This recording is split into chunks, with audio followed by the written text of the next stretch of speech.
ჩვენ ყოველთვის ბრუნდებით განაგზობთ საუბარს ჩვენს მეორე სტუმართან ერთად. შემოგვეთა ლუკა ეხვაია, ამ მკვლევარი. ძალიან დიდი მადლობა რომ მოხვედით, გამონახეთ დრო. და ჩვენ პირველად ხვდებით და ჩემთვის ორმაგად სასიამოვნოა ამიტომ.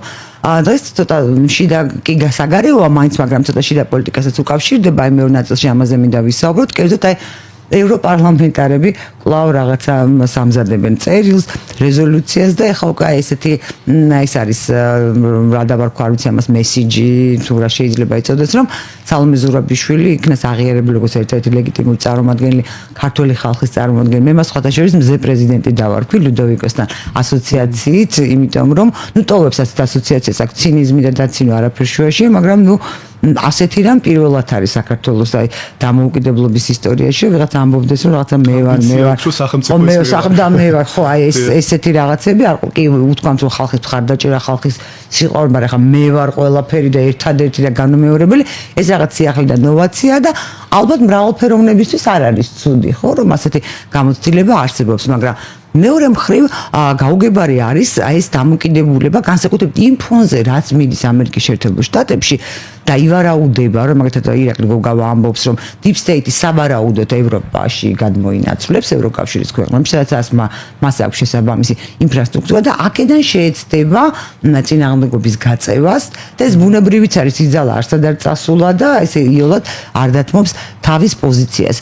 რით შეიძლება აიხსნას და არის თუ არა ეს კავშირში აი ამ deep state-თან კავშირში იგივე ევროსაბჭოს საპარლამენტო ასამბლეის და ევროპარლამენტის, ევროკავშირის ანუ საკანონმდებლო წარმომადგენლობის ასეთი ჩაციკულა საქართველოთი. მე დარწმუნებული ვარ აი ბოლოს რო წავიკითხე რომ ვის მიმართ ითხოვენ სანქციების დაწესებას, მე რა თქმა უნდა არ ვაკნინებ ლაშენაცვლში, მაგრამ ის არ არის სახელმწიფო სტრუქტურის თქვა წარმომადგენელი, ისიც კი რომ შეტანილია.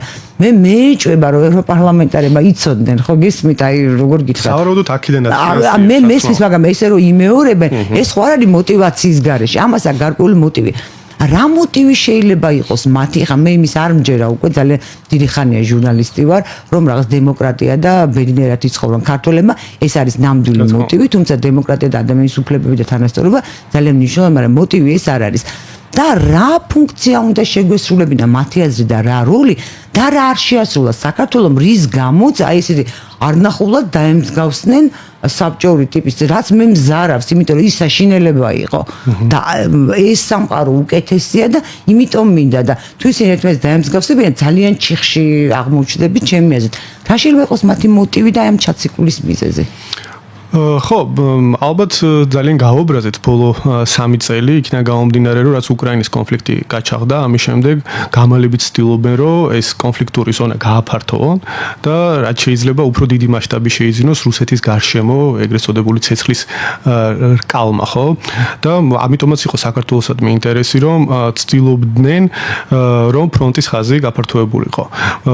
სტრატეგიული მიზანი იყო საკმაოდ მარტივი, რაც გაცხადებულია 90-იანი წლებიდან და ამაში ახალი საერთოდ არაფერი არ არის. პირიქით, გეოპოლიტიკაში ითვლება, რომ საკმაოდ ტრივიალური კონცეფტია, რაზეც იდგა ყოველ შემთხვევაში ამერიკის საგარეო პოლიტიკა ბოლო, თქვათ, 30 წლის მანძილზე.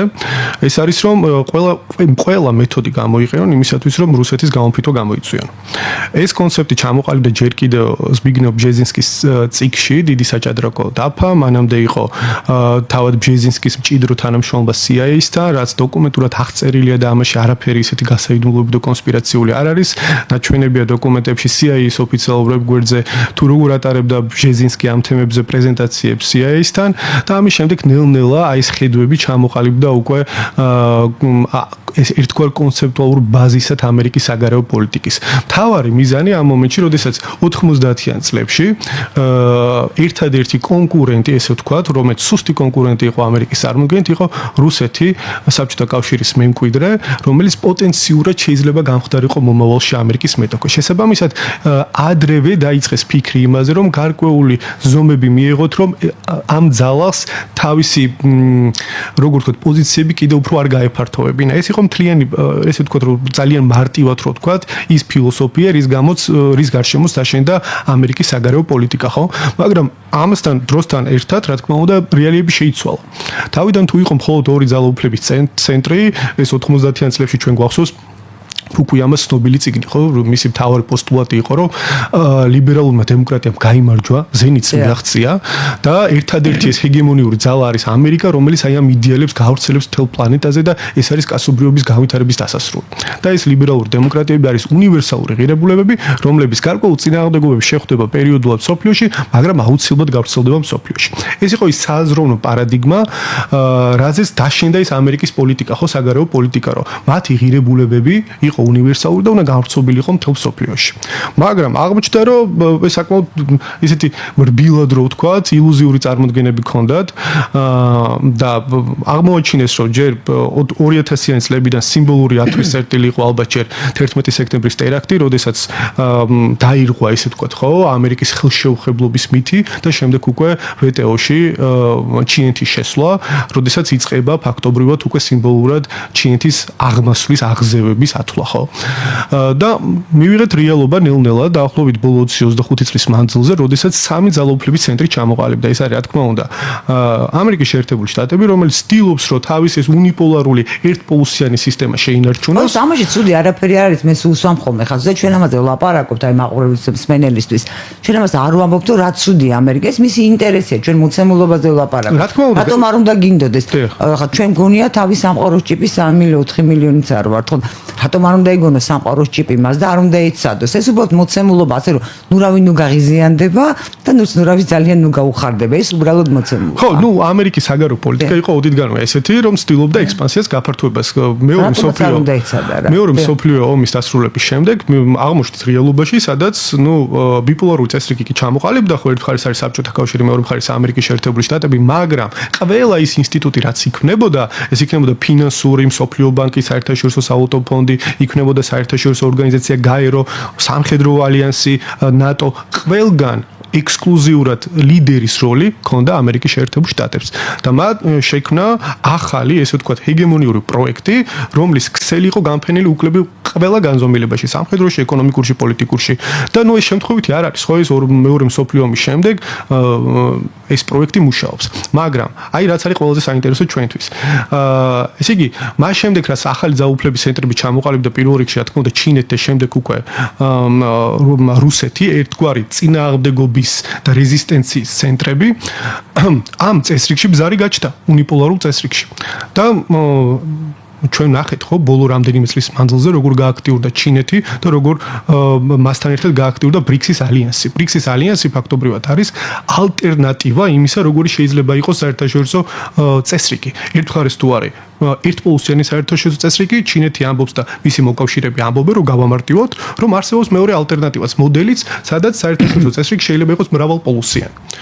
შესაბამისად, აი დღეს რასაც ხედავთ, აი ეს მთელი კრიზისები, მიკროკრიზისები, ომები ახლო აღმოსავლეთში, უკრაინაში, ყველა ეს ეკონომიკური ქარტეხილები, ხელოვნური ინტელექტის გარშემო დაპირისპირებები, კონკურენცია, ეს ყველაფერი თავსდება აი ამ დაპირისპირებაში, რომ ერთ მხარეს არის დაღმავალი ძალა, ჰეგემონიური ძალა, ამერიკის შეერთებული შტატები და მეორე მხარეს არის აღმავალი ძალა, ჩინეთი, რომელიც საკმაოდ მჭიდრო ალიანსია უკვე რუსეთთან და ის კოშმარი, რაც ჰქონდათ ძველ გეოპოლიტიკოსებს ამერიკაში, ხო იგივე ბჟეზინსკის, კისინჯერს და ისინი ამბობდნენ, რომ ამერიკისთვის ყველაზე ფატალური შეცდომა შეიძლება იყოს ის, თუ დაუშვებს, რომ ჩინეთი და რუსეთი მჭიდრო ალიანსს შექმნიან. თუმცა ფატალური იქნება მსოფლიოს ისევე როგორც ფატალური აღმოჩნდა, რომ ერთპიროვნული და ერთი სახელმწიფო ყოფილიყო, რომელიც წარმართავდა დედამიწის დღის წესრიგს, თუ მხოლოდ ჩინეთი და რუსეთი იქნებიან, რომლებიც წარმართავენ დღის წესრიგს. ჩვენთვის მე მგონი ყველაზე მომგებიანია, რომ ძალთა ბალანსი, რომ იმიტომ ჩვენი ტიპის სახელმწიფოები ამ შემთხვევაში არავის არ ეწყინოს, მაგრამ ობიექტურად მოცემულობა საზარბაზნე ხორცად განიხილება. როცა ინტერესი მოითხოვს, შენ მაშინ უნდა შეგაგდონ და შევარდე ცეცხლში, როცა ამას ინტერესი ითხოვს, აბა სხვანაირად ვის აიჭირდება ჩვენი მოკავშირეობა, თქვენ ფიქრობთ, იმიტომ რომ კარგად ცეკვავთ და კარგად უმღერით? ეს აბსოლუტური ფასადია და ჩვენთვის ანუ არც ერთი ცენტრის გაძლიერება არ ვარგა. ძალიან საინტერესო განსაკუთრებით საფათოა ის გარდამავალი პერიოდი, რომელსაც კრიზისულ პერიოდს ეძახიან, როდესაც ერთი საერთაშორისო წესრიგი კვდება და მეორე იბადება, ეს პერიოდი ყოველთვის ხასიათდება გარკვეული ესეთი პათოლოგიებით, ომებით, ფინანსური კრიზისებით და ასე შემდეგ. აი ამას ვადენოთ ჩვენ თვალყურს დღესდღეობით და ამიტომ არის ძალიან საინტერესო აი ამ შუქზე გაანალიზოთ უკრაინის კონფლიქტი.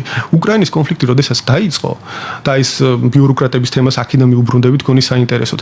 მაშინ აკრძალული იყო ამ თემაზე საუბარი და ღრმა ანალიზი, იმიტომ რომ პირველი რაც გააკეთა დასავლურმა მედიამ შექმნა ეგრეთ წოდებული არაპროვოცირებული ომის ნარატივი. და ამით ყველას მთელ მსოფლიოს მოუწოდა, რომ ეს ომი არის ექსკლუზიურად რუსეთის აგრესია უკრაინაზე და სხვა შრი ამ კონფლიქტს არ გააჩნია. ანუ თუ შეიძლება შევახსენოთ, რომ ჩვენ სწორედ იმაში დაგვდეს ბრალი, რომ პროვოცირება გაუკეთეთ რუსეთს შემოჭრისთვის იმავე ევროკავშირმა და დასავლურმა სტრუქტურებმა მაპატიეთ ეს აუცილებელი იყო აქცენტი. ხო, ეს აკრძალო დაგვიწეს ეს რო ტაბუდადებული თემა იყო, გარდა იმისა, რომ გვეძახა, რომ რუსეთი ოკუპანტია, სხვა შრეებში ჩავსულიყავით, არა და არსებობს ყველა მიცის, ვინც ამ სფეროსთან შეხება ქონია, ნატოს გაფართოების პოლიტიკა, რომელსაც უკვე თავად ამერიკელები, პოლიტიკური ელიტა, ჯეი-დი ვენსი, ვიცე-პრეზიდენტი, ტრამპი, რამასვამი, მასკი ყველა თან ხვდება, რომ ეს კონფლიქტი ესეთი ცალსახა არ ყოფილა და დასავლეთის როლი და ისინი უკვე რა თქმა უნდა აბრალებენ ბაიდენის ადმინისტრაციას, ხო? ამ ომის გაჩაღებას. ბაიდენის ადმინისტრაციის როლი საკმაოდ სოლიდურია ამ ყველაფერში, რადგან ნატოს გაფართოების პოლიტიკა ყოველთვის რუსეთისთვის აღიქმებოდა როგორც ეგზისტენციალური საფრთხე და განსაკუთრებით იმ შემთხვევაში, თუ საქმე მიდგებოდა უკრაინაზე და საქართველოზე. შესაბამისად, ეს კონტექსტი გეოპოლიტიკური და ეს პრიტექსტი და პრეისტორია, რაც არსებობდა რეალურად ამ კონფლიქტის, ეს გაგვიუქმეს. ადამიანებს არ ჰქონდათ იმის საშუალებაც კი რომ ესაუბრათ 2014 წელზე და მაიდანის პროცესებზე და თუ შენ ამბობდი იმას რომ ეს რეჟიმის ცვლილების ოპერაცია იყო, მაშინ ნუ პრორუსი ხარ ან რაღაცა აგენტი ხარ რუსეთში ასე შემდეგ კი. და ამ იარლიყებით გამკობდნენ და ისე გებრძოდნენ, მაგრამ დღესდღეობით ოღონდ ეს იდეოლოგიის ნაწილი იყო, არაფერი არ ქონდა საერთო პუტინის მონობასთან და რუსეთთან. რა თქმა უნდა, ეს არის მათი მეთოდი იყო, ხო, რომ აი რუსი რო ეძახენ შენ ხარ რუსი, იმიტომ რომ აბა ქართველი თუ არა გამოდი ძმათამკვლელი მისკენ მოქმედებისკენ მოუწოდებ, მაგრამ თუ იტყვი რომ ის რუსია, უკვე ძმათამკვლელი არ გამოდის. ტერი გადის გარეთ. უცხოა და ეს ფსიქოლოგიური მექანიზმია. კი, ზუსტად ეგრე რომ ის ხათი იქნება, ის უცხო ხდება და უკვე ყველაფერი შესაძლებელი. და მედია მუშაობდა როგორ, რომ მედია ნარატივი მუშაობდა ისე რომ თუ საწინააღმდეგო აზრი გაჟღერდებოდა, ეს იხშობოდა, მაგრამ თავად ტრამპმა დაარღვია აი ეს მთლიანი დისკურსი, რაზეც დასავლური მედია იდგა, ხო? და პირდაპირ დასავლური უკვე ამერიკული ელიტა საუბრობს იმაზე, რომ 2014 წელს ეს კრიზისი როგორც დაიწყო, აი ძალიან საინტერესო კომენტარი ქონდა ამასთან დაკავშირებით. კენედი უმცროს, ხო, მან თქვა პირდაპირ, რომ 5 მილიარდი დოლარი ჩაისხა იმისათვის, რომ მაიდანის რევოლუცია რეალურად რაც იყო რეჟიმის ცვლილება, ეს მომზადებულიყო. და ამაზე ესე ძალიან თამამად საუბრობენ უკვე რა. თუ უკვე ვიცით, რომ ეს პროცესი როგორც დაიწყო, თავარი მიზანი იყო ისევ და ისევ, რომ რუსეთის შესუსტება მომხდარიყო, ჩამოეშორებინათ უკრაინა და მისთვის არ მიეცეთ საშუალება, რომ ეს ბუფერული გარკვეული ზონა შეექმნა. მაგრამ სად მოვედით 3 წლის შემდეგ, აი ეს არის მთავარი. თუ ჩვენ გვეძახდნენ რუსეთუმეებს, ბრიქს სისტემს, ჩინეთუმეებს, არ ვიცი ქვეყნის მტრებს, აღმოჩნდა რომ რასაც ადამიანები საუბრობდით, ხო, 3 წლის წინ, როდესაც ომი დაიწყო და ვამბობდით, რომ ამ ომში უბრალოდ შეუძლებელია თუ გეოპოლიტიკურ რელიეფს იცნობ, რომ გამარჯვებული გამოვიდეს უკრაინა, არ არსებობს ესეთი რამ, იმიტომ რომ განტევების ვაცი არის, უბრალოდ გაწირულია ეს ქვეყანა და ყველაზე მეტად დაზარალდება უკრაინა. თუ აქამდე ამის გამო მოვალდეს გვეძახდნენ, დღეს დავინახეთ რომ ეს რეალობა. დღეს ვხედავთ, აი გუშინდელი ამბები არის ყველაზე საინტერესო. პიტ ჰექსეტმა, თავდაცვის მდივანმა ამერიკის შეერთებული შტატების გააკეთა შექმნა უკვე ეს ერთგვარი კონტურები მოხაზა, როგორ იქნება სამშვიდობო ხელშეკრულება. პირველი, რაც თქვა, მან არის ის, რომ 2014 წლამდე უკრაინის საზღვრები არის არარეალისტური, ეს არ დაბრუნდება.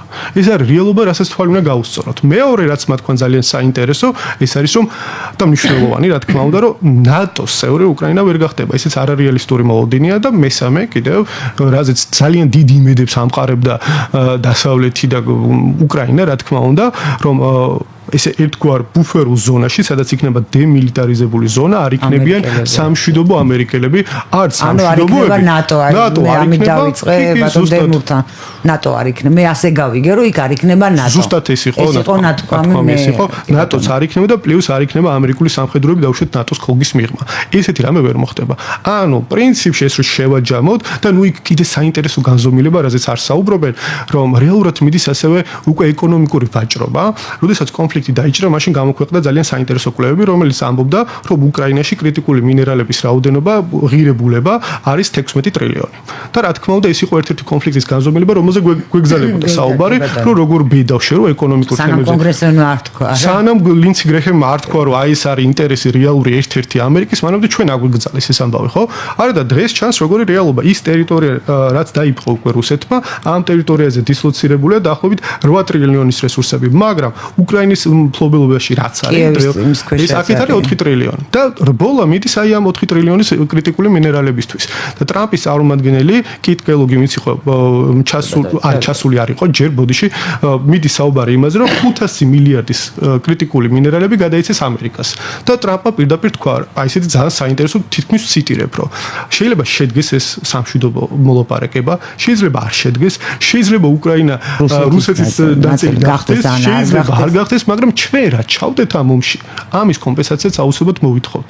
და ტრამპის აზრით მათ ჩადეს, აქამდე ჩვენ გქონდა ესეთი რიცხვი იყო საჯარო 170 მილიარდი. ასე ვიცოდი. დასიამბობდა ზელენსკი.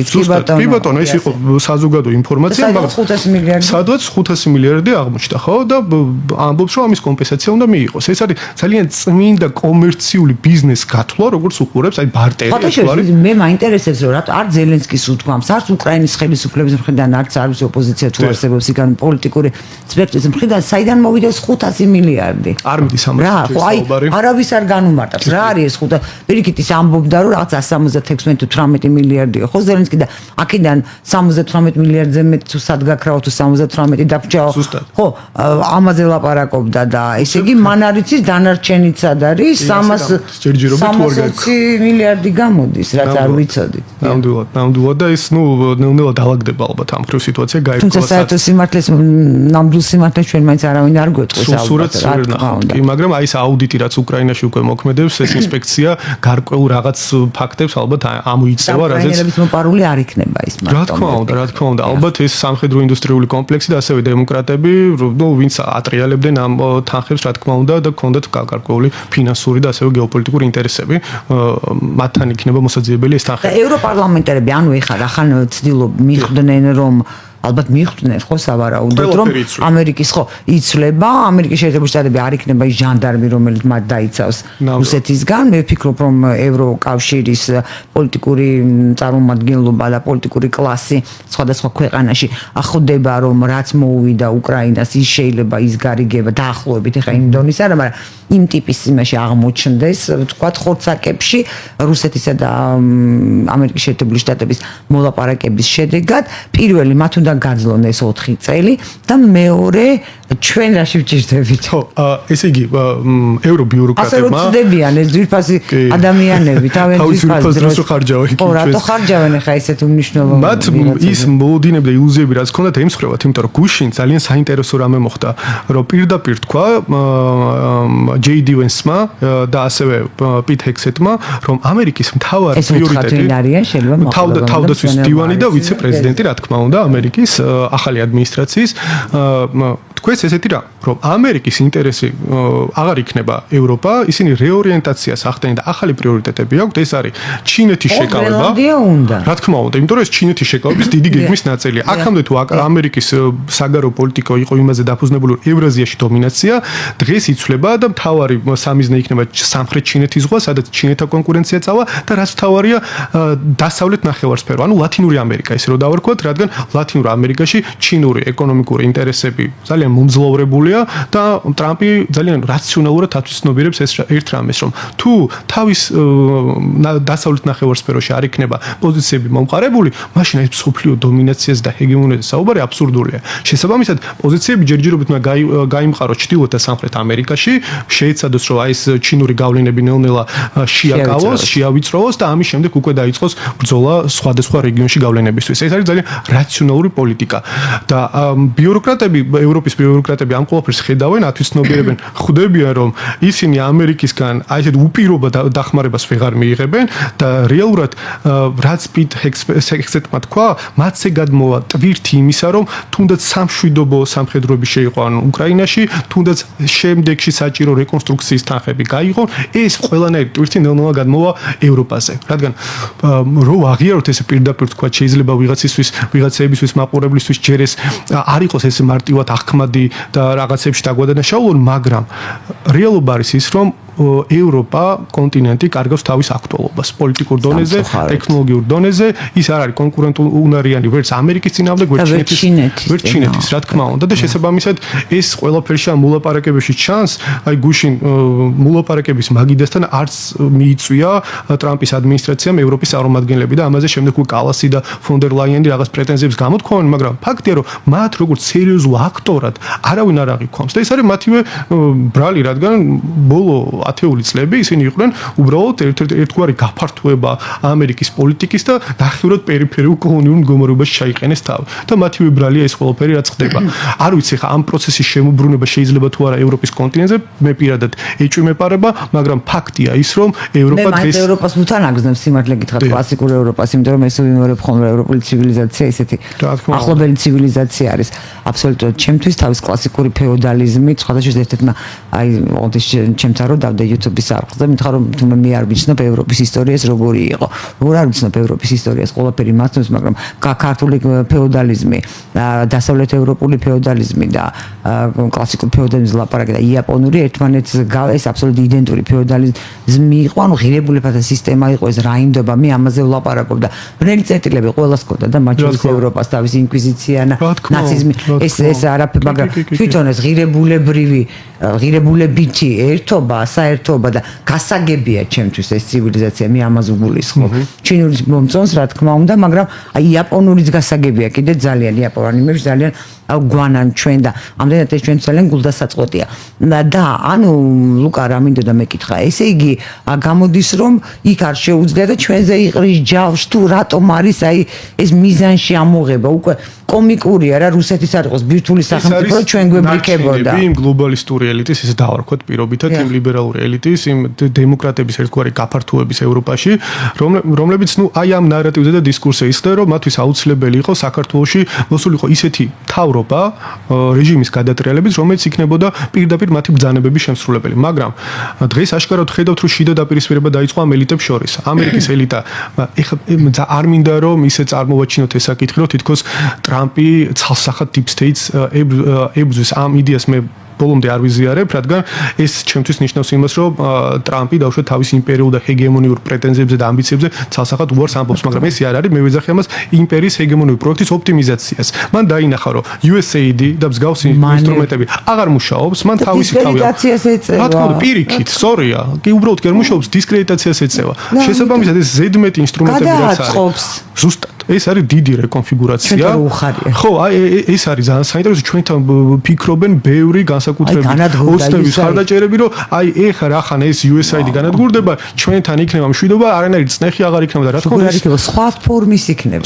ზუსტად, აი როგორც ლათინურ ამერიკაში უკვე დავინახეთ, მექსიკაში, კოლუმბიაში, ეკონომიკური სანქციები, სხვადასხვა ზეწოლის მექანიზმები და კიდე ერთ რამეს გავუსვათ ხაზი, რომ რაც აი ღაზაში ხდება, აქედან გამომდინარე ტრამპის რიტორიკას თუ დაუკვირდებით, მის მხრიდან უფრო ხისტი ზომებიც არ იქნება გამორიცხული. თუნდაც ის რომ დაუშვათ ირანის წინააღმდეგ რაღაცა გარკვეული სამხედრო მეთოდების კი გამოიყენოს. შესაბამისად, ეს მოუდინები არაფერს არ ეფუძნება. ჩვენ უნდა აღვიქვათ ეს პროცესი, როგორც სწორად თქვით, ხო, ეს არის გადაწყობა დიდი, რომ უფრო ოპტიმალური და უფრო ფუნქციური გახდეს, უფრო ძლიერი გახდეს და მეტი გავლენა ქონდეს და უფრო ეფექტიანი იყოს ეს გავლენა.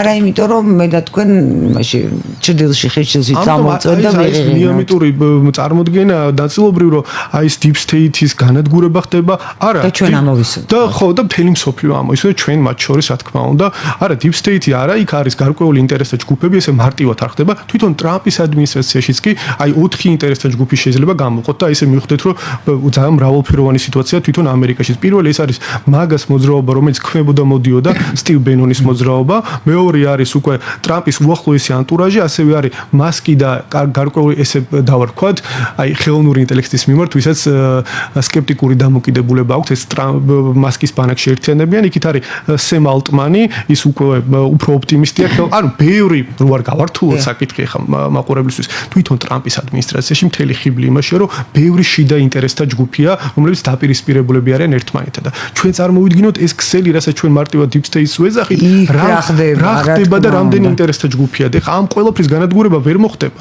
აქ იქნება გარკვეული კომპრომისები, გარკვეული ჯგუფი შეინარჩუნებს თავის ფუნქციებს, გარკვეული ჯგუფი ვერ შეინარჩუნებს, მაგრამ მიზანი რაც არის ჩვენ ვთქვათ ეს ძალიან ხაზგასმით ეს არის რომ ახალი რა თქმა უნდა ძალთა ბალანსი შეიქმნას სოფლიოში. მარკო რუბიომ უკვე თქვა და ძალიან კარგია პირველად ახსენეს ეს ტერმინი რომ მულტიპოლარული ამერიკის ადმინისტრაცია შეზაგრძელული იყო. ახსენე მარკო რუბიომ თუმცა ესეც მანევრი შეიძლება იყოს.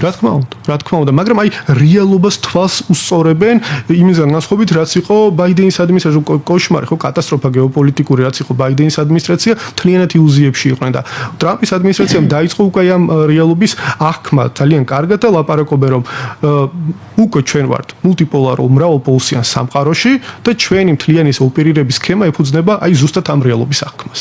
ეს არის საკმაოდ ესეთი მნიშვნელოვანი მესიჯი, იქიდან გამომდინარე რომ ჩვენც გავიგოთ რომ ერთ ძალაუფლების ცენტრზე სრული დამოკიდებულება არის დამღუპველი.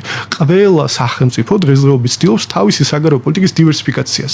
ყველა დიდ მოთამაშესთან უნდა შევეცადოთ გარკვეული ეკონომიკური, პოლიტიკური, არ ვიცი, ტექნოლოგიური კავშირები დავამყაროთ. და ჩვენი საგარეო პოლიტიკა ზუსტად ესეთ აღქმას უნდა დაეფუძნოს და არა იმას, რაც 90-იანი წლებიდან აი ბოლო 2 წელი რაც იცვლება ის ყველაფერი, მანამდე გქონდა, რომ აუცილებლად ჩვენ ყველაფერს ვასრულებთ უპირობად, რასაც დასავლეთი გვავალებს და ჩვენი გზა და ხსნა გადის ნატოზე და ევროკავშირზე. არა, ჩვენი გზა გადის, აი ამით რომ შევაჯამოთ ჩემი სათქმელი. კიდე 2 წუთი გვაქვს.